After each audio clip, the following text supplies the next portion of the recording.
Olivier Leroy, bonjour. Bonjour Jean-Paul. Alors c'est vrai qu'il y a beaucoup de nouveautés sur votre stand et notamment lui, il a d'en faire un look 2000. Il a un look 2000 et pas que le look. Et pour cause, ce tracteur a aussi la transmission du 1000, c'est-à-dire que c'est tout simplement le fruit de l'absorption de la marque Challenger par Fendt sur le marché européen.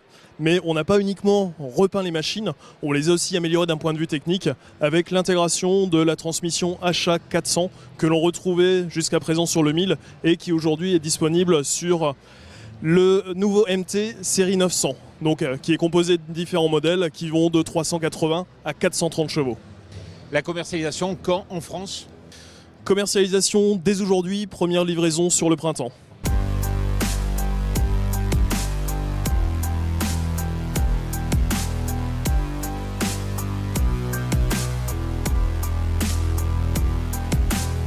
Alors on va aller voir aussi un peu de l'héritage donc Challenger, on va aller voir du côté de la pulvérisation.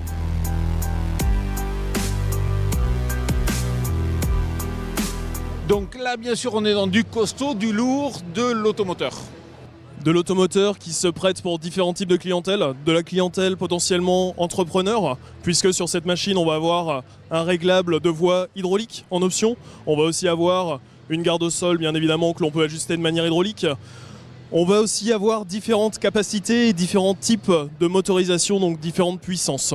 Après, ces séries Rogator 600, ils ont aussi été améliorés sur différents aspects, notamment le suivi de rampe, donc qui se fait bien évidemment par le système de capteurs qui permettent un suivi vraiment régulier de cette dernière et aussi de la coupure tronçon, non pas tronçon par tronçon mais bus par bus. Alors on va continuer le tour du stand, mais là on va aller voir du côté du fourrage, de la récolte du fourrage.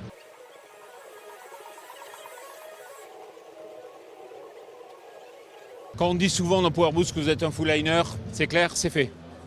Effectivement, on ne fait pas non plus que des très grosses machines comme celle que l'on vient de voir pour la grande culture. On pense aussi à l'aspect polyculture élevage. Donc là, on a derrière nous une remorque autochargeuse, donc qui elle est pour le coup héritée de la gamme Lely, puisqu'on a aussi racheté la marque Lely.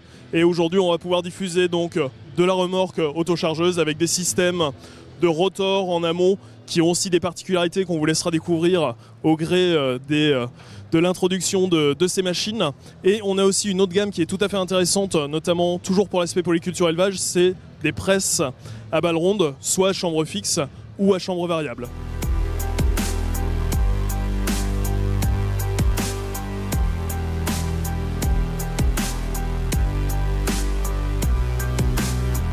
Alors une des grandes nouveautés, mais là on est dans une couleur qui n'est pas la couleur Fendt, c'est la moissonneuse-batteuse idéale qui est juste derrière.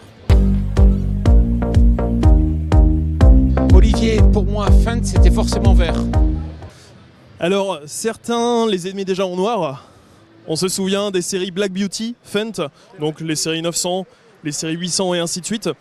Aujourd'hui on est parti sur le noir tout simplement parce qu'aujourd'hui le noir est vraiment vecteur, on va dire plutôt de marque premium et de machines haut de gamme. Et c'est vraiment ce que l'on souhaite faire avec cette machine, la nouvelle idéale, où on est vraiment parti d'une feuille blanche. Et aujourd'hui, cette machine, elle va cumuler les avantages. Elle va les cumuler par exemple sur le gabarit de la machine. Elle a un entrecorps uniquement d'1m40, ce qui veut dire que lorsque vous mettez par exemple des chenilles de 30 pouces, on va rester dans le gabarit routier, à moins de 3,50 m. Et si vous partez sur la chenille de 26 pouces, vous serez à 3,30 m. Et pour ceux qui restent restés sur le traditionnel pneumatique, par exemple du 800, on sera aussi de l'ordre de 3,30 m.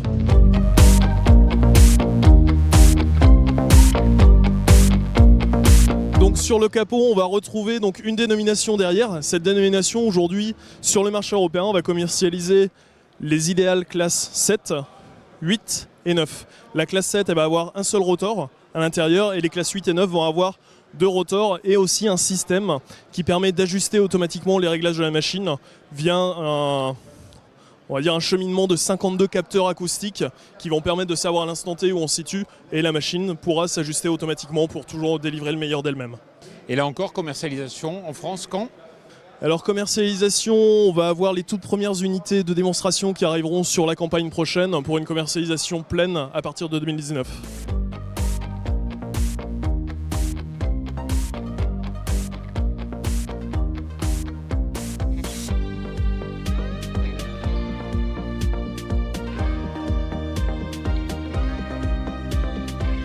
Alors, on entend beaucoup de bruit là-bas, c'est un show pourquoi? Alors c'est un show qui va vanter l'ensemble des avantages de la marque Fendt et aussi des différentes nouveautés, mais qui va aussi avoir un gros avantage, c'est de vous montrer que le Fendt i100 que l'on a présenté en septembre dernier fonctionne. Donc vous aurez l'occasion de le voir avancer. Donc premier tracteur 100% électrique qui développe un équivalent de 80 kW. Et puis les robots, c'est pour demain ou pas? Alors les robots, c'est pour demain, on en a quelques modèles donc sur aussi le stand Fendt. Donc le robot qui aujourd'hui s'appelle Xaver et qui permettra d'ensemencer les plaines de France et de Navarre.